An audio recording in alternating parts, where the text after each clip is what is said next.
Hello viewers. Mining made easy by Atul में आपका स्वागत है। मेरा नाम है अतुल दुबे और आज का टॉपिक ऑफ डिस्कशन रहेगा प्रिंसिपल ऑफ एमएसए मिथेनोमीटर। आगे बढ़ने से पहले एक रिक्वेस्ट रहेगा आप लोगों से कि जिन्होंने भी मिथेनोमीटर का पिछला वाला वीडियो नहीं देखा है वो कृपया करके जाके देख लें ताकि आपको प्रिंसिपल और आसानी से समझ में आ जाएगा। तो चलिए हम लोग आगे बढ़ते हैं। यहाँ पर सबसे पहले हम लोग डिस्कस करेंगे व्हीटस्टोन ब्रिज, उसके बाद डिस्कस करेंगे डिफ्यूजन ऑफ गैसेस। तो यहाँ पे जैसे हम लोग हर वीडियो में करते हैं कि जो लिखा हुआ है उसको ना पढ़ के डायरेक्ट कंसाइज देखेंगे। तो आगे चलिए हम लोग बढ़ते हैं। यहाँ पर एक डायग्राम दिया हुआ है, इसी को कहते हैं व्हीटस्टोन ब्रिज सर्किट। तो चलिए सबसे पहले हम व्हीटस्टोन ब्रिज सर्किट समझते हैं, उसके बाद चलेंगे अपने मिथेनोमीटर में इसका इम्प्लीमेंटेशन की तरफ। तो आइए स्टार्ट करते हैं। इस सर्किट में तीन प्रमुख पार्ट्स हैं। एक तो रेजिस्टर वाला पार्ट, दूसरा मिली एमीटर वाला पार्ट और लास्ट वाला है बैटरी। ओके, तो यहाँ पर जैसा लिखा हुआ है यहाँ पे कि इसमें 4 प्लेटिनम इरिडियम के रेजिस्टर्स हैं, ए बी सी और डी। उसके बाद एक मिली एमीटर है, यहाँ पर देखिए मिली एमीटर है, और लास्ट में बैटरी। मिली एमीटर का काम क्या है कि ये जो तार है इससे जो करंट पास होगा उसको हम लोग मिली एमीटर से मेजर करेंगे, और बैटरी का काम क्या है कि वो करंट प्रोवाइड करेगा सर्किट में। ओके, अब चलिए एक और चीज समझते हैं कि बैलेंस्ड और अनबैलेंस्ड कंडीशन क्या होता है व्हीटस्टोन ब्रिज का, क्योंकि इसी पर हमारा मेन प्रिंसिपल आधारित है जो कि है unbalanced form of Wheatstone bridge. इसी से हम लोग मेजर करते हैं परसेंटेज ऑफ मीथेन। तो चलिए डिस्कस करते हैं बैलेंस्ड और अनबैलेंस्ड के बीच में क्या अंतर है।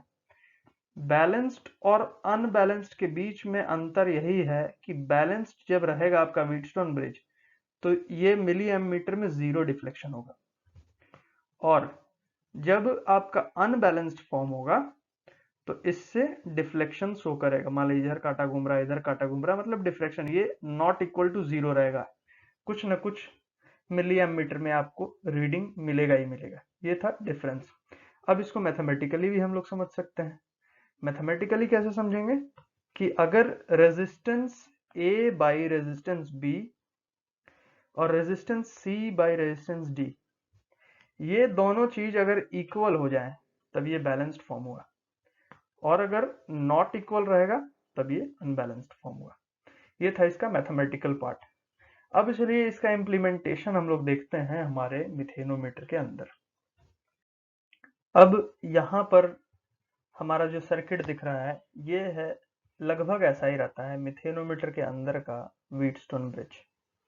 तो आइए चलिए इसको थोड़ा मार्क कर लेते हैं, उसके बाद इस ब्रेन मैप के नजरिए से हम लोग, इस मदद से हम लोग समझेंगे चीज को और अच्छे से। तो पहले मार्क कर लेते हैं, ये पॉइंट ए, ये point B, C D, negative terminal, positive terminal, छोटा एम इसको बोल दीजिए। ये हो गया एक्स वाई जेड और वी। यहाँ पर एक्स और we sample chamber,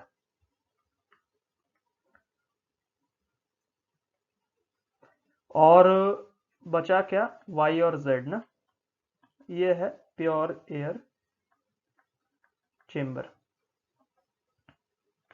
okay, sample chamber मतलब क्या कि बाहर से जो माइन एयर आएगा वो इसी चेंबर में, इसी रेजिस्टर में जाके फिल हो जाएगा, मतलब एक्स और वी में ये डायमेट्रिकली ऑपोजिट होते हैं। ये है पहला नंबर पॉइंट। दूसरा नंबर पॉइंट हमारा इसके रिगार्डिंग, y और z में प्योर एयर रहता है और वो हर्मेटिकली सील रहते हैं। मतलब सीधा सा बात है कि इतना समझ लीजिए कि उसमें हवा कुछ भी करके नहीं जा सकता बाहर का। ये हो गया हर्मेटिकली सील का मतलब। दो पॉइंट क्लियर हो गए। अब इसको हम रब करते हैं, फिर आगे की बात करते हैं हम लोग।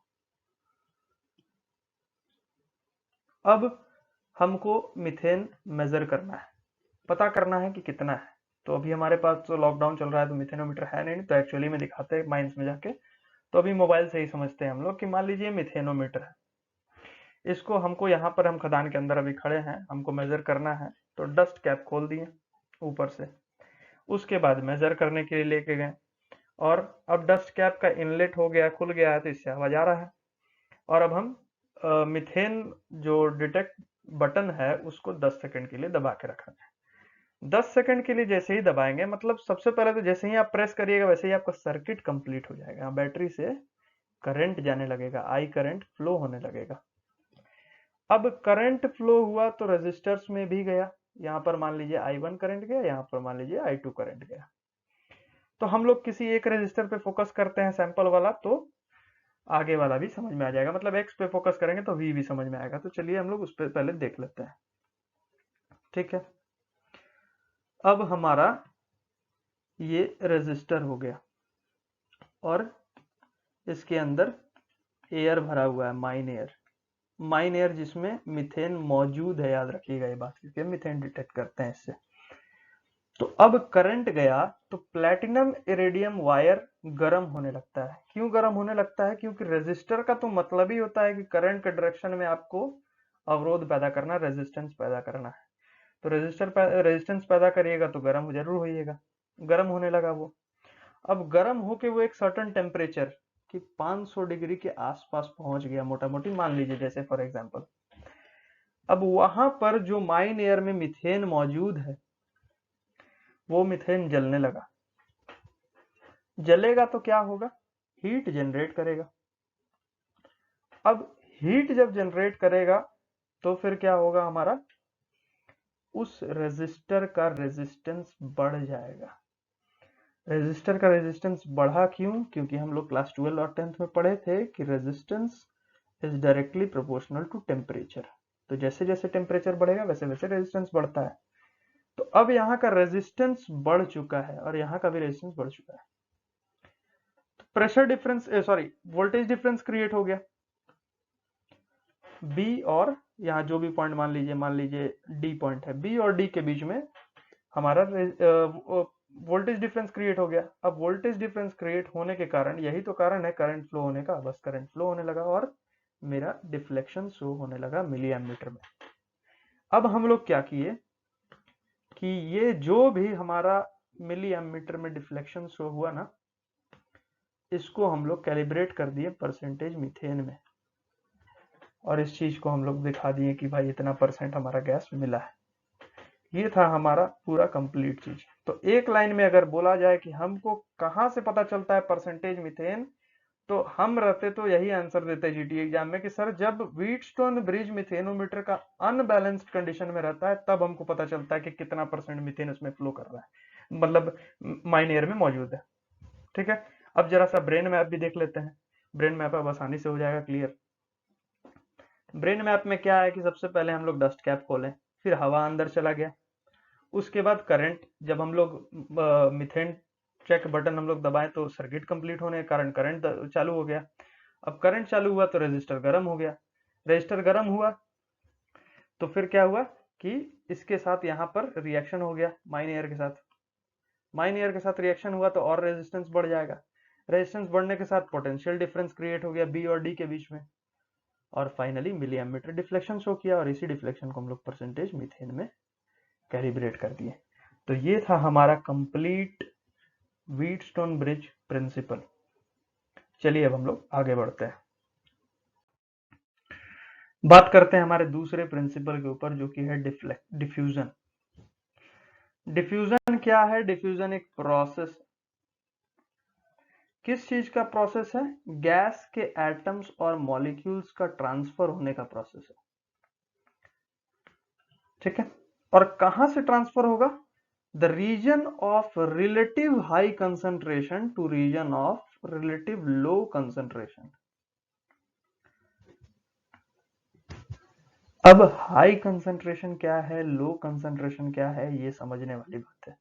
चलिए आइए समझते हैं हम लोग। अब हाई और लो कंसंट्रेशन के लिए हम लोग एक कंटेनर लेते हैं, फिक्स्ड वॉल्यूम का कंटेनर। ओके, दोनों में कुछ कुछ मॉलिक्यूल्स भर देते हैं, और इसके बाद मान लेते हैं ये ए है, ये बी है। बी में हमारा नंबर ऑफ एयर मॉलिक्यूल्स ज्यादा है एज कंपेयर टू ए। तो जहां भी फिक्स्ड वॉल्यूम में, दोनों का वॉल्यूम फिक्स्ड है, सेम है मतलब, तो सेम वॉल्यूम के लिए जहां भी नंबर ऑफ एटम्स या फिर मॉलिक्यूल्स ज्यादा होगा वो हो गया हायर कंसंट्रेशन, और जहां भी कम होगा वो हो गया लोअर कंसंट्रेशन। ये हो गया आसान भाषा में समझने का तरीका। अब ये तो हो गया डिफ्यूजन। अब इसका काम कहाँ पर आता है? मिथेनोमीटर में। जैसे ही हम लोग डस्ट कैप को खोलेंगे, जो इस मिथेनोमीटर के आसपास मॉलिक्यूल्स है, जैसे यहाँ दिख रहा है, ये मॉलिक्यूल यहाँ भी होगा, कहीं कुछ ना कुछ मॉलिक्यूल्स यहाँ भी होंगे, तो जो मॉलिक्यूल होगा उसके लिए एक रास्ता बना ना वेंट से मिथेनोमीटर में जाने का। और पिछले ही स्लाइड में हम लोग देखे हैं कि सारा चीज तो जल गया है मिथेनोमीटर के अंदर, और कुछ बचा भी है तो बहुत कम मात्रा में बचा है। तो कहने का मतलब है कि एज कंपेयर टू बाहर का हवा, अंदर मिथेनोमीटर के अंदर जो भी एयर है जनरली तो नहीं बचता है, लेकिन अगर बचा हुआ भी है तो बहुत कम है। तो मतलब क्या है कि मिथेनोमीटर के लिए बाहर का कंसंट्रेशन हाई हो गया और मिथेनोमीटर में लो कंसंट्रेशन है। तो अब सीधी सी बात है, हवा किधर से किधर जाएगा? बाहर से अंदर जाएगा। तो ये प्रोसेस है हमारा कि अंदर हवा कैसे जाता है। समझ में आ गया? चलिए आगे बढ़ते हैं। अब बहुत ही इंपॉर्टेंट क्वेश्चन है कि हम लोग जो रेजिस्टर यूज करते हैं वो प्लेटिनम इरिडियम वायर का ही क्यों रहता है? इसका आंसर हम लोग नेक्स्ट वीडियो में देखेंगे। तब तक आप लोग ये सब चीज रिवाइज करिए और बेस्ट ऑफ लक। अच्छे से पढ़िए और सेफली रहिए घर में। और एक और रिक्वेस्ट रहेगा कि नोटिफिकेशंस टाइमली आप लोगों को मिले, इसीलिए चैनल को सब्सक्राइब कर लीजिएगा और बेल आइकन भी दबा दीजिएगा। Thank you very much for watching the video.